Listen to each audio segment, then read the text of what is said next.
Like, why don't we use monkeys, for example, right? Like, monkeys are a lot closer to humans, I don't know, like a few, is it like single digit millions of years? Yeah, I believe so, but I'd have to double check. Yeah, yeah. But why wouldn't you use maggots? Because they are more expensive, or like they are harder to handle, or like because like you would imagine that the results would be like a lot more closer, right? Like they really have social contracts like we do, right? That behave similar to how humans may behave in some occasions. I think that the two main reasons for that are uh, ethics and expense.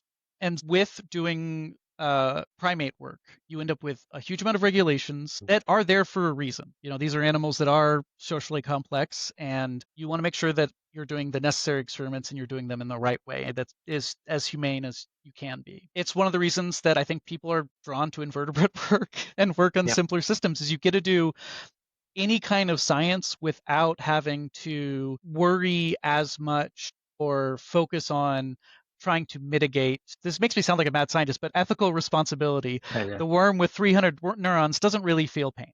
We can do yeah. experiments and give them drugs that we don't know the cause and effect for Mhm. yet and see results without subjecting an animal to undue suffering. And I think Yeah. that's a really strong point for it.